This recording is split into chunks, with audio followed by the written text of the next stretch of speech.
The morning had come in cold and pale, the kind of autumn morning that polished the stones of London to a grey mirror finish and made every footstep sound deliberate.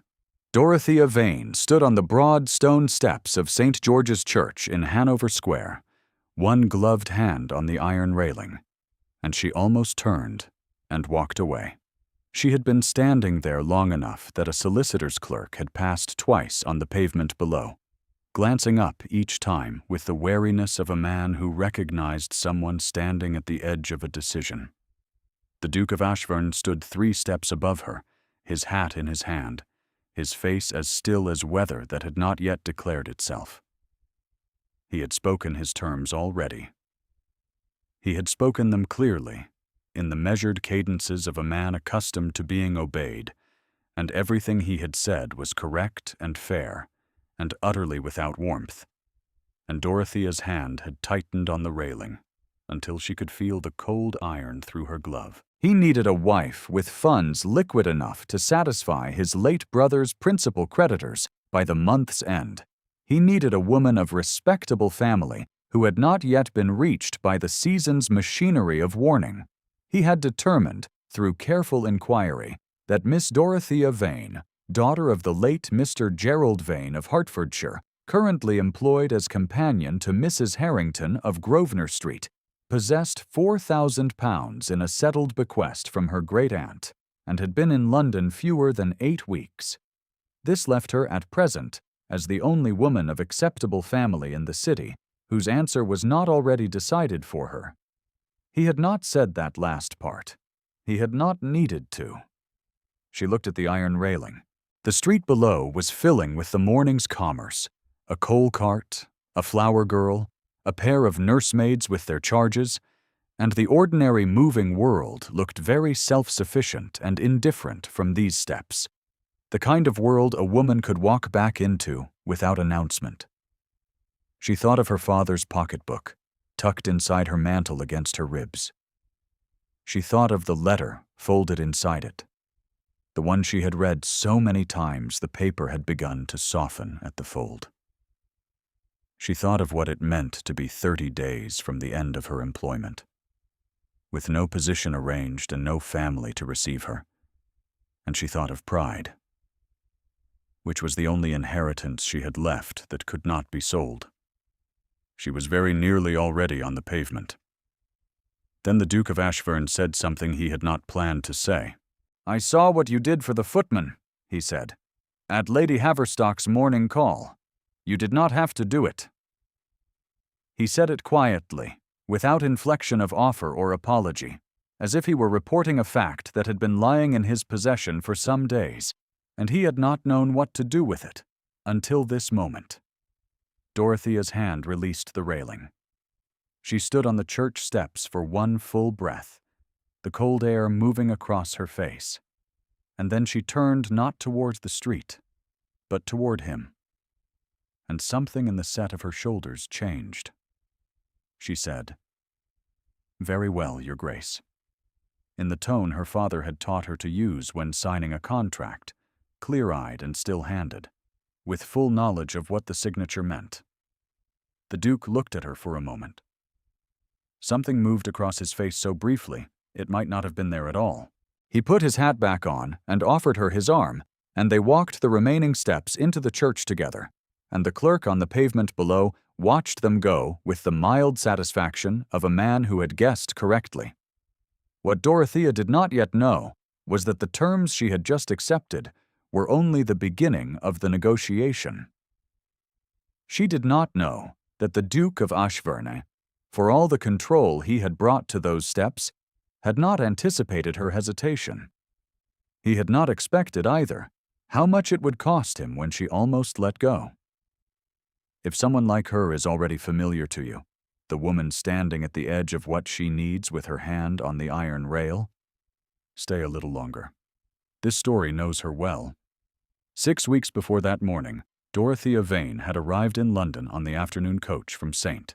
Albans with a single trunk, a small leather case, and the particular composure of a woman who had buried her father 3 months before, and was not going to grieve about it in public. Mrs. Harrington had engaged her through a reputable agency, and the position was a good one by the measures available to a woman of Dorothea's circumstances: a warm room, a modest quarterly wage, and an employer whose principal vices were late hours and a pronounced appetite for card parties. Mrs. Harrington was not unkind. She was also not, as Dorothea understood within a fortnight, a woman with the position to protect anyone. She moved through London society on the goodwill of others, principally on the goodwill of Lady Priscilla Haverstock, whose regard was the social equivalent of a letter of credit, accepted everywhere and revocable without notice. Lady Haverstock was 62, broad-shouldered, and as certain of her own judgments as a woman who had never been wrong in a way she was required to acknowledge. She had decided on her niece Cecily as the next Duchess of Ashburn before the late Duke's obituary had dried in the newspaper, and she had spent 8 months constructing that certainty into something that resembled, to the casual observer, inevitability. Miss Cecily Haverstock was beautiful, well-dowried, and accustomed to being told she was the correct choice. She wore her certainty the way she wore her pearls, as though it had always belonged to her. Dorothea had been in London 11 days when she first attended a morning call at Lady Haverstock's house in Park Lane. She had sat in the corner and poured tea and listened with the patience her father had given her, forming no opinions she was required to express. She had also, quietly, identified that the elderly Baroness at the far end of the sofa was diabetic and being served the wrong tea, and she had corrected the matter in the manner of someone who notices things and addresses them without making a ceremony of the noticing. It was Lady Haverstock who had finally attended to her. "My dear Mrs. Harrington," she had said, in the particular carrying voice she deployed when she wished to be overheard without appearing to wish it. "Where did you find this companion of yours? She has a solicitor's daughter's manner about her, hasn't she? Very correct, I'm sure. Rather determined." She said it without looking at Dorothea, and the smile on her mouth had nothing to do with warmth. The room heard it, as it was intended to hear it, and a dozen pairs of eyes briefly registered Dorothea's plain gray gown and serviceable gloves, and the total absence of any jewelry at all, and then looked away. Dorothea had continued pouring tea. Her face had remained composed, her hand had remained steady, and she had finished the cup she was pouring before she set the pot down. Lady Haverstock had watched this with the particular attention of a woman who had expected a flinch and received instead a posture, and something behind her eyes had registered the distinction, though she did not adjust her expression to reflect it. Her father had taught her the difference between a word that needed answering and a word designed only to be answered, and Lady Haverstock's reduction was the latter kind. To answer it would have been to accept its terms. Dorothea declined to accept its terms. That evening, in the thin firelight of her small room at the top of Mrs. Harrington's townhouse, she opened her father's pocketbook. She read his letter once, the way she sometimes did on days when she needed to remember the weight of being known. He had written it 3 weeks before he died, in the careful legal hand of a man who chose his words for truth rather than comfort. She closed the book and set it on the bedside table and sat for a while in the orange warmth, and she did not feel sorry for herself, which had always been her most stringent discipline. The late Mr. Gerald Vane of Hertfordshire had been a solicitor of modest practice and excellent judgment, and he had raised his daughter on the same principles he applied to contracts. Accuracy was a form of kindness. Clarity was more useful than comfort. A person of worth did not require the world's confirmation of it, only the patience to wait for the world to notice. She had brought his pocketbook to London. She had brought it the way one carries something from a house before it is cleared, not because it is valuable in the accounting sense, but because it cannot be left behind. The Duke of Ashburn came to Grosvenor Street for the first time on a Tuesday morning when the October rain had settled over London in earnest. Dorothea was reading correspondence aloud to Mrs. Harrington when Groves the butler appeared with a card on a salver, and Mrs. Harrington went very still in the way of a woman who has been told a certain guest might eventually call and has not quite believed it until his card was in her hand. "Show him in 5 minutes," she said. "Miss Vane, you may step out." Dorothea stepped out. She retreated to the morning room and sat with a book she did not read, listening to the Duke's measured baritone against Mrs. Harrington's higher responses, the words indistinct, but the register clear enough that something was being arranged. When she was called back, she found Mrs. Harrington with bright patches of color in her cheeks, and the Duke still present. Standing at the window with his hands clasped behind him, he was tall and contained, and his face, when he turned, was the face of a man who had learned very early that revealing nothing was a form of armor, and who had worn it so long he had perhaps forgotten it was armor at all. He looked at her with the civil acknowledgment owed to a person of minimal social account. He looked a moment longer than that acknowledgment required, and she felt the attention without being able to name it. He called again on Thursday, and again the following Saturday, and each time Dorothea was present in the room, and each time he said very little to her directly. He spoke to Mrs. Harrington with the smooth efficiency of a man working through a list, and Dorothea understood, with the clear-eyed patience her father had given her, that she was being assessed. She was not certain she minded this. She was entirely certain she did not like it. It was on the second visit that she saw him look at her in a way that was not assessment. She had been in the corridor outside the sitting room, having discovered that Peter, one of the young footmen, barely 17 years old, had been accused by Lady Haverstock's visiting maid of breaking a small painted figure from the mantelpiece.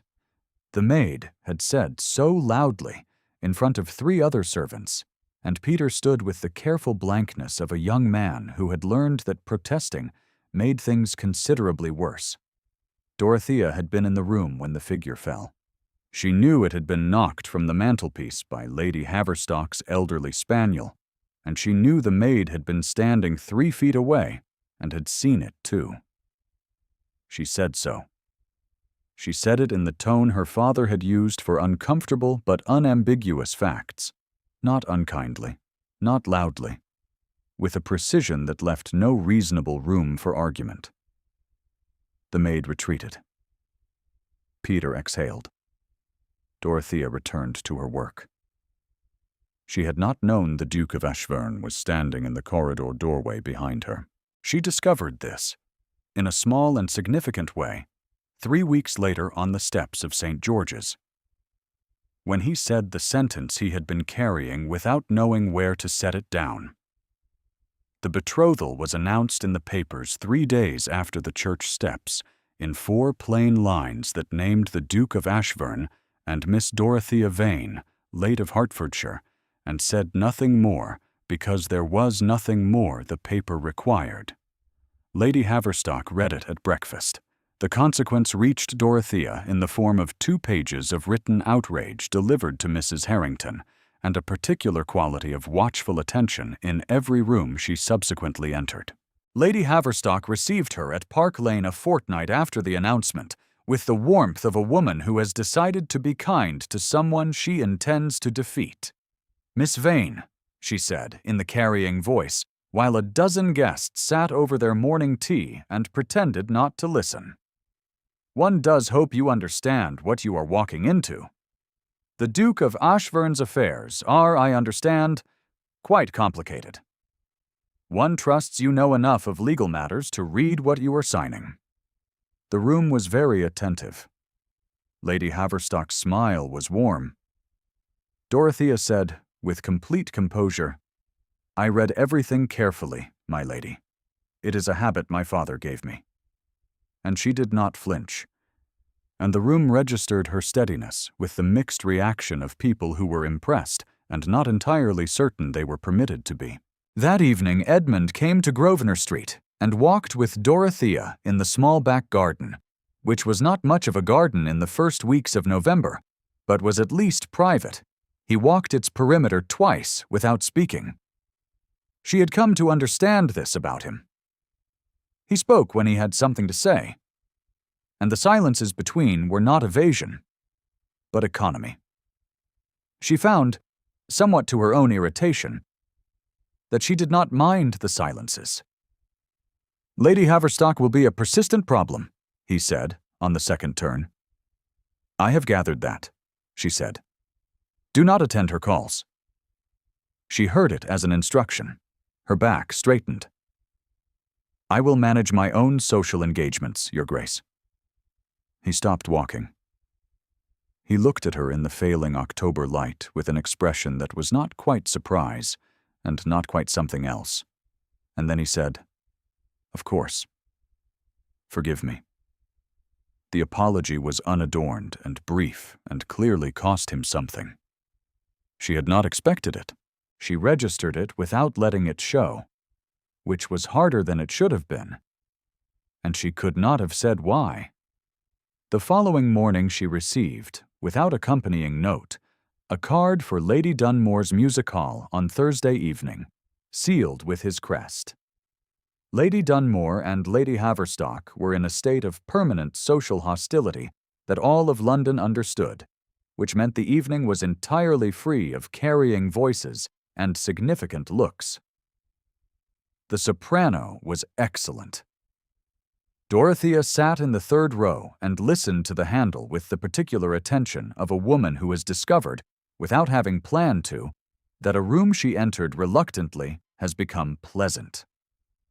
If you have ever watched two people learn to read each other across the full width of their own restraint, you will know the patience that requires. If you have not, stay a little longer. It is worth the watching. The arranged courtship proceeded across October and into November in a series of public appearances and private conversations that accumulated in ways Dorothea had not permitted herself to plan for. He walked with her on Tuesday mornings in the park when the fashionable hour had not yet filled the paths.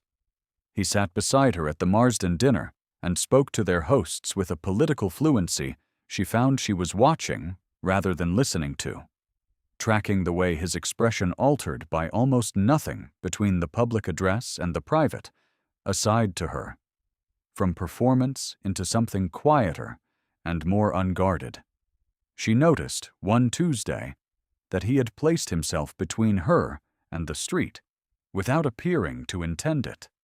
She noticed that at the Marsden table he had deflected a question about her background before it could become an embarrassment, so smoothly that the questioner seemed unaware of having been managed. She noticed that on wet stone steps he offered his arm before she had asked, and that he did not comment on the necessity. He issued commands that were not explanations. "Eat something," he said once at a supper where she had been too occupied managing Mrs. Harrington's social anxieties to serve herself. A plate appeared before her. She ate it because the command was correct, and the food was necessary, and arguing would have been a waste of precision. She was not sure when she had begun to hear the protection inside the commands. She suspected it had happened slowly, the way conviction accumulates before it can be named. At the Dunmore Music Hall, 3 weeks into the arrangement, she had looked up from the soprano's third piece and found him watching her rather than the stage.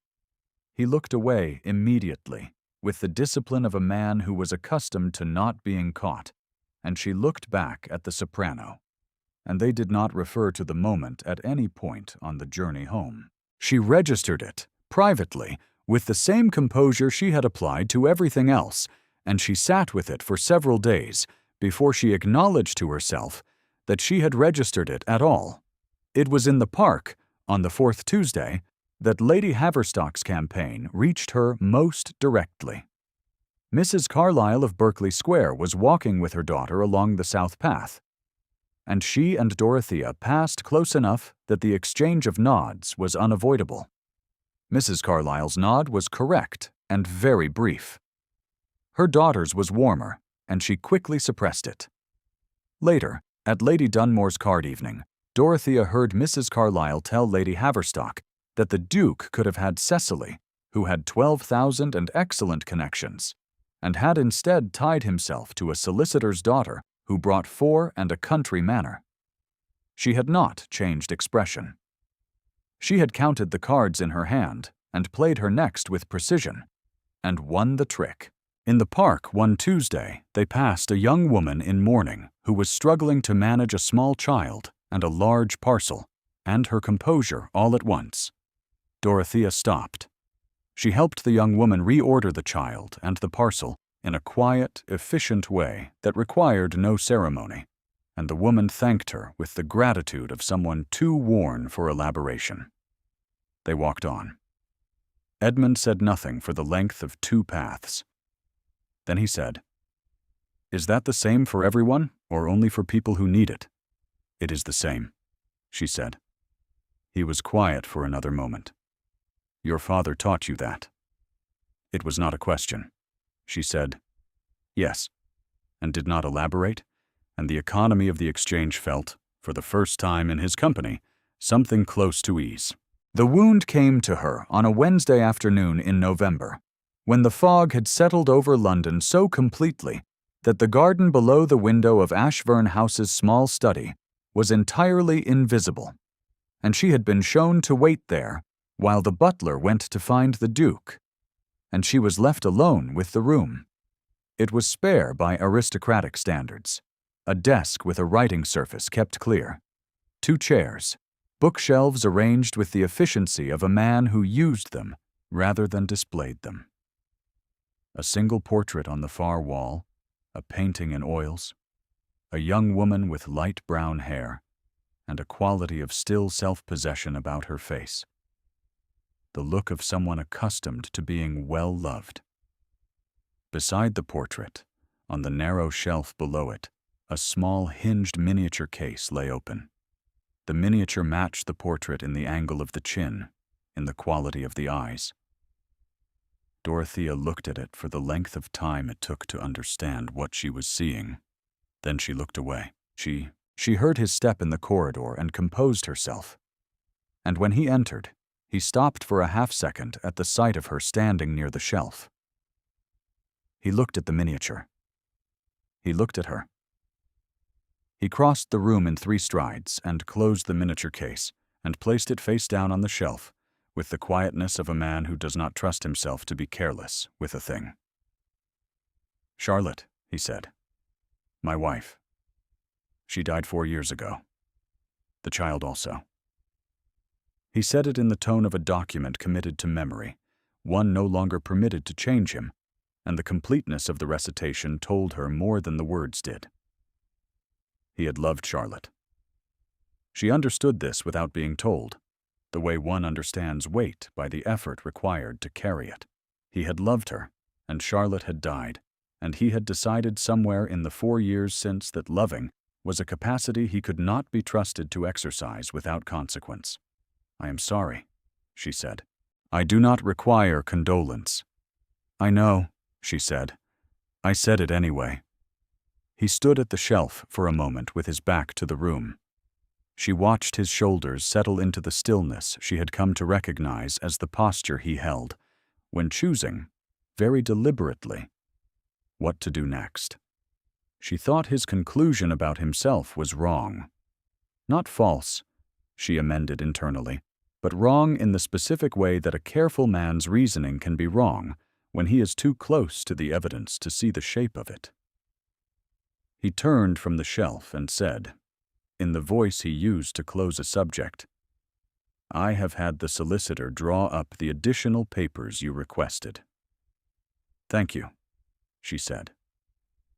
She sat and read the papers and made 2 small notes in the margins with the pencil from her reticule, and he sat across the desk and watched her read with the particular attention of a man who has been telling himself he is not paying attention. When she passed the papers back, he read her marginal notes. Something at the corner of his mouth shifted almost imperceptibly, and she recognized it, with a warmth she had not prepared herself for, as the edge of something that was almost a smile. It was brief. She was fairly certain he did not know she had seen it. He signed where she indicated. Inside her mantle, she could feel the edge of her father's pocketbook. She thought of the letter inside it. She thought of a man who had decided he was capable only of ruin. And she thought he was catastrophically and specifically mistaken about himself. And she did not say so, because there would be a time for that. Or there would not. And this was not yet the time. The invitation to Mrs. Harrington's card party on the third Friday of November reached Lady Haverstock's house in Park Lane, and Lady Haverstock accepted it with the consideration of a woman who had identified the venue and the occasion as useful. Dorothea did not know, dressing that evening, that anything was planned. She knew only that Edmund had said he would come later, after a prior engagement, and that she had been managing Lady Haverstock's sustained presence in her life, with the patience of a woman who has accepted that a certain kind of headache does not yield to treatment. She should have known by the quality of the room when she entered it. There is a particular readiness in a room that has been waiting for something to happen, a contained attentiveness in the way people hold their glasses and arrange their faces. Dorothea felt it the moment she stepped through the drawing-room door, and 14 heads turned toward her with the slightly too careful ease of people who already knew something she did not. Lady Haverstock was at the card table nearest the fireplace, in conversation with a small man in a dark coat who carried a leather case and had the look of a man who had been engaged for a specific purpose. She rose when Dorothea entered and brought the man forward and introduced him as Mr. Colbeck, a solicitor, with an expression of warm concern that she had arranged carefully. "I am so glad you are here, Miss Vane," she said, "because Mr. Colbeck has been reviewing the matter of the Ashburn betrothal and has found a most interesting point of procedure." Mr. Colbeck opened his case. He produced a document and explained, in the measured language of a man who had rehearsed this, that the terms of the late Duke's inheritance settlement contained a provision overlooked at the time of the new Duke's succession, that any property agreement made within the first 20 months required the written confirmation of the senior family trustee, Lord Westhall, who was presently in Italy and had not been consulted. Without Lord Westhall's written confirmation, the betrothal as constituted was procedurally incomplete. Lady Haverstock let the room absorb this. Then she said, into the careful silence, "It seems the Duke has been rather hasty. One hopes a solicitor's daughter would have caught such a thing. Solicitors' daughters are supposed to know these matters, are they not?" She did not phrase it as a question. The room was very quiet. The clock on the mantelpiece ticked steadily. Dorothea looked at the document in Mr. Colbeck's hands, reading what she could of it from where she stood, and she understood within 4 seconds that the provision was genuine, that the omission was real, and that Lady Haverstock had spent considerable time and money finding that particular page inside that particular settlement. She also understood that Edmund had not come, and the clock said 9:30. She stood inside that knowledge for 3 breaths, and did not let it reach her face. She thought of the church steps, and the iron railing, and the choice she had made on them, and she stood with it the way she stood with everything that mattered, squarely, and without the luxury of flinching. Then she said, with the composure that was the last thing she would not surrender, "Thank you, Mr. Colbeck. May I see the document?" She held out her hand, and he gave it to her, perhaps because he had not been prepared for anyone to simply ask for it, and she read it completely and carefully, and with the full attention of a woman whose father had taught her to read contracts as though her circumstances depended upon the accuracy of her reading, which tonight they did. The room watched her with the silence of people who had expected confusion and received instead precision. Lady Haverstock's expression of warm concern began to work visibly harder at maintaining itself. Dorothea set the document on the nearest table. "The provision is genuine," she said, in a voice that carried clearly to the room's edges. "Lord Westhall's written confirmation is required." She paused for one deliberate breath. "My father was the solicitor who drafted Lord Westhall's most recent letter of attorney. Lord Westhall countersigned it through my father's office 6 months ago. His current contact in England is my father's former partner, Mr. Aldridge of Holborn. I expect a written confirmation could be had within the week." The room rearranged its silence. Lady Haverstock's posture held itself in place. The door of the drawing room opened. Edmund Carew, Duke of Ashbourne, came in out of the November night with the cold still on his coat, and his face the color of a man who had been moving with purpose and had not yet permitted himself to stop.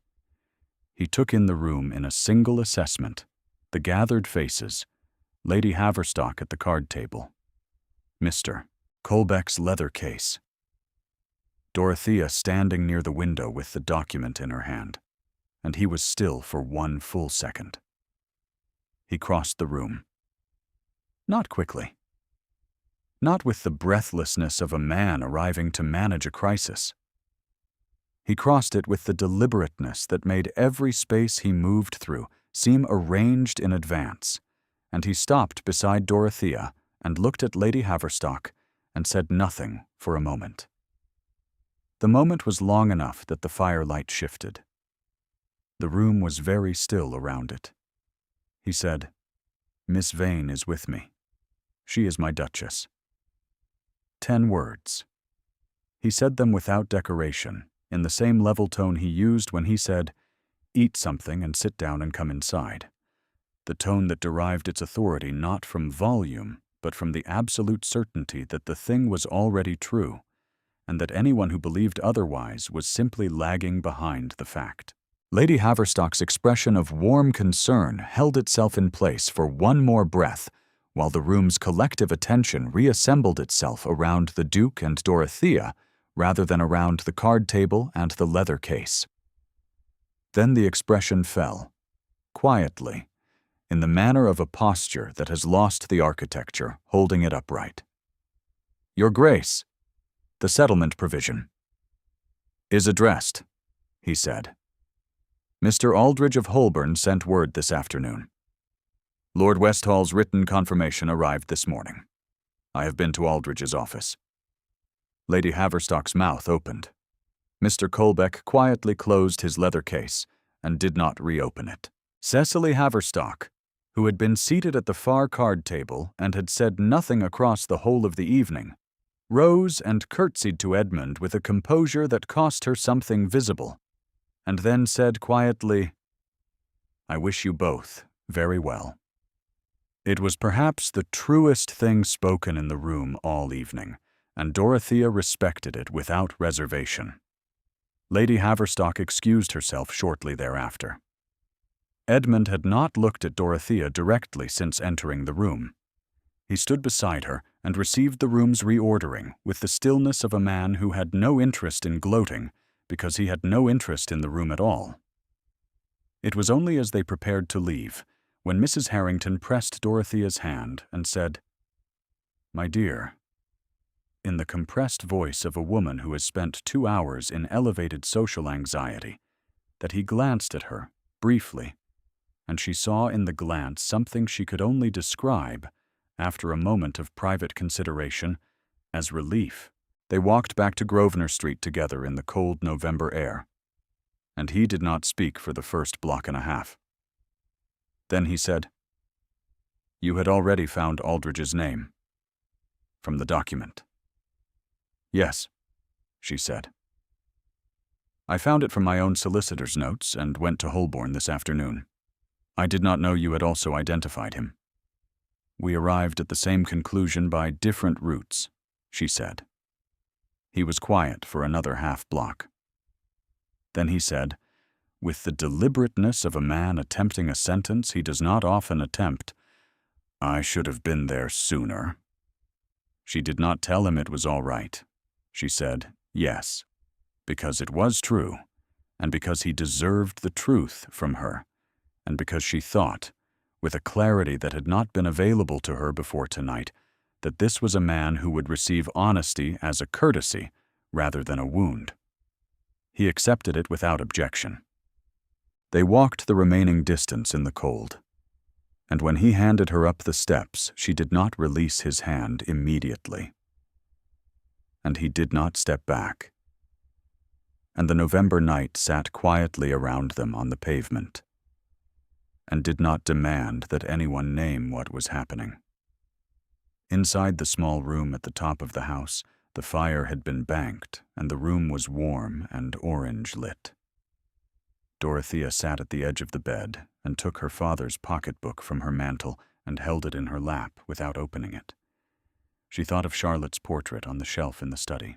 She thought of a man who had decided he was capable only of producing wreckage, and she thought of him in Holborn that afternoon, reading a letter of attorney her father had helped draft, finding the thread that confirmed her position, and going there without telling her, and coming through the drawing-room door with the cold on his coat, and the answer already in his hands, and crossing to stand beside her in front of a room that had expected her to fail. She opened the book. She read the letter once in the orange light, and sat with it for a while, and then she set it on the bedside table and slept. The following morning he came to call before the fashionable hour, when the street was quiet, and the November light came thin and white through the drawing-room curtains, and she was already dressed, because she had not slept late. He had a question for her that had nothing to do with settlements, or confirmation letters, or procedural provisions. He asked it with the care of a man who knows the weight of a word before he spends it. She answered with the same care. He said her name then, simply Dorothea, without title or ceremony, and the syllables landed in the quiet morning room with the full weight of a thing that had been a long time coming and that neither of them had been entirely prepared for. She felt the warmth of it in her hands before she felt it anywhere else, which her father would have said was exactly how conviction works. By December, they were at Ashburn Hall, and the first snow had come, and she had settled into the rooms that were now hers, with the composed attentiveness of a woman learning a new language from its textures rather than its vocabulary. The study was warmer than she had expected. The library had windows that faced east and was full of light before noon. The staff were cautious at first, and then not. And it was Peter, the young footman whom Edmund had quietly arranged to transfer from Mrs. Harrington's household, who told the others in the kitchen that Miss Vane, as they called her still from habit, had a way of noticing things before they needed to be said. The pocketbook came back to her on a Wednesday evening in the second week, set on the small table beside Edmund's reading chair without comment. She had not noticed it missing from her traveling things, though she had looked for it twice. She did not ask when he had found it, or what he had read. She stood in the study doorway and looked at his face, which was turned toward the fire. And she saw in the set of his jaw and the particular quality of his stillness the precise expression of a man who has read a single line and is still carrying it somewhere in his chest. She crossed the room and picked up the book. He did not look up from the fire. She stood beside the chair with the pocketbook in her hand, and the snow pressing at the study windows, white and steady and clean, and she understood then, with the full, clear-eyed certainty her father had given her, the thing she had not permitted herself to name on the church steps 6 weeks before. She had not almost said no. She had almost been wrong. If Dorothea's story stayed with you, the comment below is yours. Thank you for sitting with her until the end.